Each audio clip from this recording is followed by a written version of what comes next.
नमस्कार, मैं शालिनी और आप देख रहे हैं NL9 न्यूज। आई बढ़ते हैं आज की बड़ी खबर की ओर। आधार नहीं होने पर 1000 रुपए देनी होगी फीस। हरियाणा में CET के रजिस्ट्रेशन शुल्क पर छिड़ा सियासी घमासान। हरियाणा में तृतीय और चतुर्थ श्रेणी में भर्तियों की सामान्य पात्रता परीक्षा के संशोधित नियमों पर विवाद खड़ा हो गया है। कांग्रेस नेता रणदीप सिंह सुरजेवाला ने आधार और परिवार पहचान पत्र वाले सामान्य वर्ग के युवाओं के लिए अलग अलग रजिस्ट्रेशन शुल्क रखने पर सवाल उठाया है। उन्होंने कहा कि सुप्रीम कोर्ट के आधार कार्ड की अनिवार्यता को समाप्त कर दिया जाए। हरियाणा में तृतीय और चतुर्थ श्रेणी के भर्ती के लिए सामान्य पात्रता परीक्षा यानी CET के संशोधित नियमों पर भी विवाद खड़ा हो गया है। कांग्रेस के राष्ट्रीय महासचिव और सांसद रणदीप सिंह सुरजेवाला ने कहा कि आधार और परिवार पहचान पत्र वाले सामान्य वर्ग के युवाओं के लिए रजिस्ट्रेशन शुल्क 500 रुपए और आधार PPP नहीं होने पर शुल्क 1000 रुपए रखा गया है, जो तर्क संगत नहीं है। सुप्रीम कोर्ट आधार कार्ड की अनिवार्यता को समाप्त कर चुका है, तो प्रदेश सरकार किस आधार पर अलग अलग फीस निर्धारित कर रही है। सुरजेवाला ने कहा कि संशोधित पॉलिसी में अभ्यर्थियों की कोई तर्कपूर्ण बात नहीं मानी गई है। CET पास करने वाले सभी युवाओं को ग्रुप C व ग्रुप D की नौकरियों में भर्ती होने का मौका मिलना चाहिए।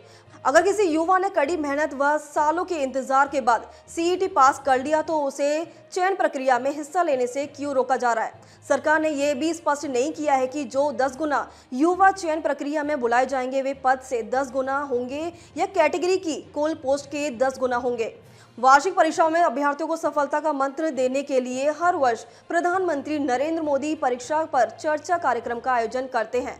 शैक्षणिक सत्र 2024-25 में भी प्रधानमंत्री परीक्षा पर चर्चा के दौरान अभ्यर्थियों से सीधा संवाद करेंगे और उनके सवालों का जवाब देंगे। इसी कड़ी में शिक्षा विभाग की ओर से प्रदेश भर में विद्यार्थी व उनके अभिभावकों के साथ अध्यापकों को ऑनलाइन प्रतियोगिता में पंजीकरण के लिए मुहिम शुरू की गई थी, मगर अध्यापकों की परीक्षा पर चर्चा के दौरान ऑनलाइन प्रतियोगिता में पंजीकरण के लिए दिलचस्पी नहीं दिखा रहे हैं। अध्यापकों की उदासीनता पर माध्यमिक शिक्षा निदेशक ने नाराजगी जाहिर की है। कांग्रेस महासचिव ने कहा कि तकनीकी और मेडिकल पदों को CET में शामिल नहीं किया जा सकता, क्योंकि इन भर्तियों का सिलेबस व मापदंड दूसरी भर्तियों से बिल्कुल अलग होता है।